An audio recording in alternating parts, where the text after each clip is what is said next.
3 თვის შემდეგ აშშ-ს თავდასხმიდან ირანზე რა მდგომარეობაშია ახლო აღმოსავლეთის ფრონტი? გავაკეთოთ სიტუაციის მიმოხილვა ამ ეტაპზე.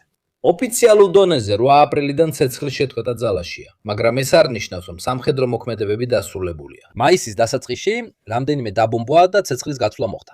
ხოლო იმავე თვის 26 და 6 რიცხვში შეერთებულმა შტატებმა ახალი ერიშები განახორციელა. სამიზნე დაირჩია ირანული გემები და სარაკეტო გაშვების ობიექტები. ამერიკული ვერსიის მიხედვით, გემები ორმუზის სრუტეს ნაღმავდნენ, ამავდროულად გრძელდება ირანსა და შეერთებულ შტატებს შორის არაპირდაპირი მოლაპარაკებები. აპრილის დასაწყისში ორი მხარის წარმომადგენლებს შორის პირისპირ გამართულმა მოლაპარაკებებმა პროგრესი ვერ მოიტანა. იმ ეტაპზე დიალოგი მხოლოდ არაპირდაპირ გაგრძელდა პაკისტანისა და ქატარის შუამავლობით. მაგრამ 23 მაისს დონალდ ტრამპმა განაცხადა, რომ მოლაპარაკებები საბოლოო ეტაპზეა და მალე ის ირანთან შეთანხმებას გააფორმებს სრუტის გახსნას და კონფლიქტის დასრულებას. ირანის განცხადებები უფრო ფრთხილია.